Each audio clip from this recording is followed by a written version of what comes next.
Hey YouTube, it's Cutt here, and we're bringing you another one. Okay, first of all, before we get started, I would like to give a thank you to all my Patreons. First of all, it's been a lot of fun. So if you want to join the Patreon and know all the stuff that's happening before it goes out there, like this piece right here, they already saw it like a few weeks ago before you guys even knew about it. So come on ahead and join in. Oh yes. So this is called Dreams Manifest. I started a thing like a few months ago where I do dreams that I actually had in real life in 3D, which you would think is like really hard, and it is. But I figured out a way to take dreams that I remember from childhood to now that I think are either beautiful or just look cool or has some type of feeling, and then I put it in the 3D world as best as I can. Of course, I'm, tweak a little bit here and make it a little bit more lively, but boom, there it is. Actually, this is the first one you see here. Oh, it doesn't look good on the screen, but this one here, this is the first one. If you click right here, you'll actually see the original, the first speed drawing of that one.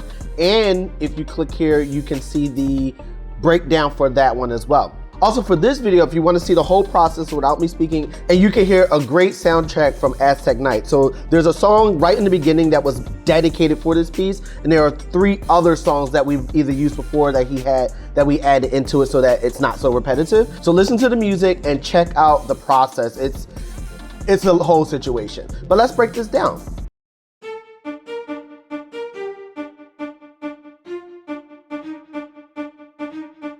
Okay. So, bring it up here. Okay. So there's a lot to this. So, okay, this dream was actually, it's like the second part. I've had this, okay. The first part of this dream I had a few times, maybe like 2 times in my life. And then this part, maybe just once as far as I can remember. And this is actually the second part of the dream. So the first part is, I mean, I didn't design it. I am going to. Look, it looks crazy here. But basically it was like a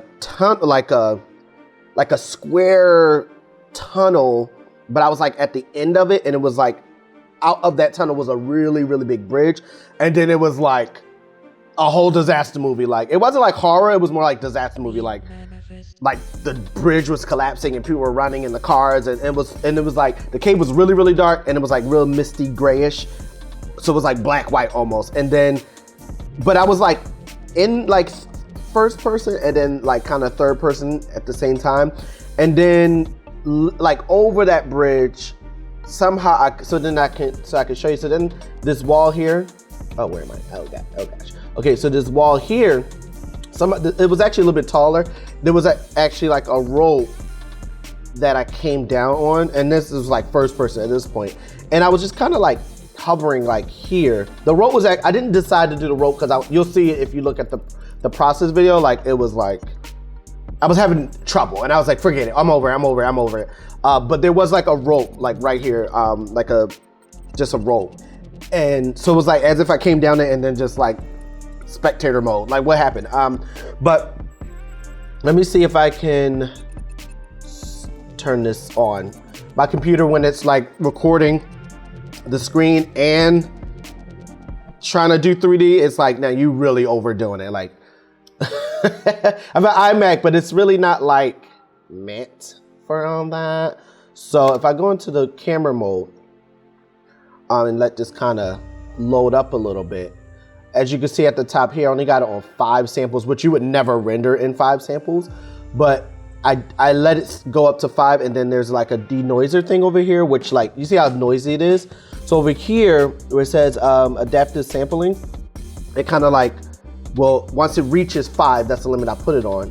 Once it reaches 5, as you can see, it kind of like cleans everything up at 5 samples, which means it's still like not high quality. But as you can see, like this was that wall was like the most important part because that's what I remember.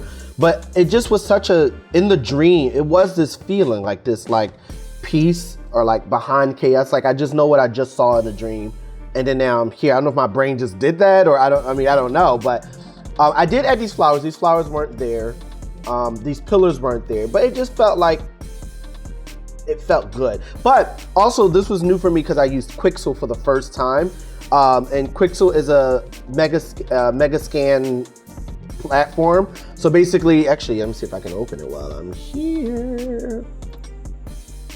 So they use this thing called Bridge, and Bridge is basically a thing that bridges from their Megascan collection into programs that you're using. So at the time, I only was using Blender, and it's great because you can literally like they have all these like Megascans. So a Megascan is basically like, let's say I took my mug and took a bunch of photos 360 around, and then they take those photos and they bring them in. I don't know exactly how they do it, but then like there's programs that will take the photo and recognize that this is what you're trying to shoot, and then literally turn this into a 3D model. So it becomes more realistic because it's from a real photo. So these are like Megascans, and you can literally like, you're like, oh, I like this. I have this 4 points. Now, it's kind of weird because for Blender, I had to pay for it, but then Unreal Engine is free. And then I got Unreal Engine, but I don't know Unreal Engine yet. So I'm in the learning process of that. So right now it's gonna be a lot of Blender. I do know that when I finally know Unreal Engine, I'm still not gonna get rid of Blender because Blender is really good with like building. Like, I love the fact that, let me go back to the build mode. Like, it's such a great building thing. Now, granted, the only thing I really built was kind of like these bricks, but I mean, it was a brick.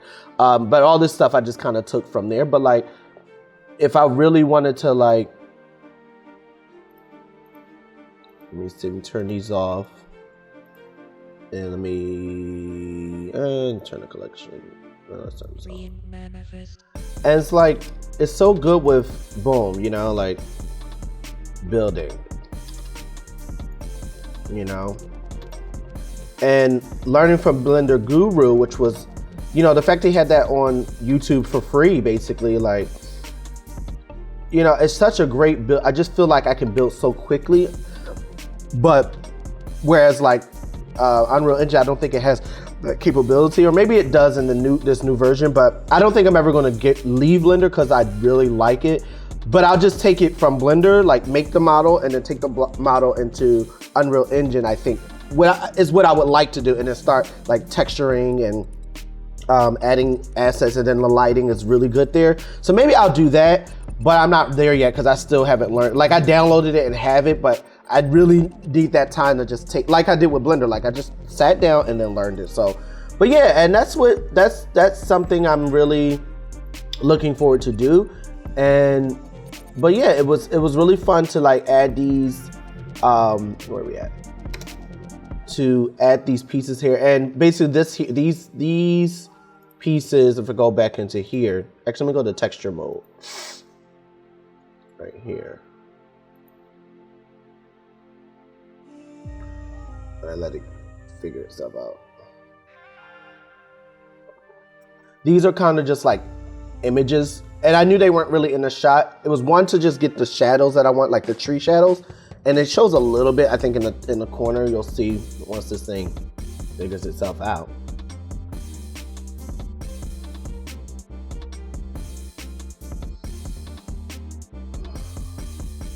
I tell you, this thing called the 3D calls for patience. So you can kind of see like how flat these is. It's just because it's a photo, and that's not even like a really good one, to be honest. It was like a vector kinda, but that was okay because I knew it wasn't like, you can see it's not even, it's like a little bit in the shot, but it's not even in the shot. But I just needed those holes so that when the light shines through, which you should have seen me trying to figure out the volumetric lighting to get it to do what I needed it to do. But finally I figured it out. But it's great, like Quixel has all these great assets. Like, these are assets, and like these rocks are assets, these vines and these flowers are assets and stuff. Even the textures of the water, like all that stuff. Now, but see, it's one of those things where it comes down to you making it do what it do. So I hope you guys enjoyed that. It was a lot of fun. I'm looking forward to the next dream. I don't know, I have a few dreams that are like feeling like I should do this one next, but I don't really know yet. But I don't know when it's going to happen. But keep your eyes peeled. Don't forget to like, subscribe, push that notification button, because we got a lot more videos coming for you. We got some animations coming soon. We got a Kickstarter coming soon. So just keep your eyes peeled. Keep your eyes peeled.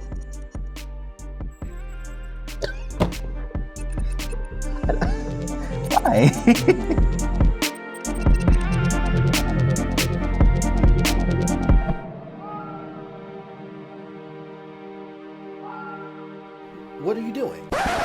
I know you're not about to leave without liking or sharing or something.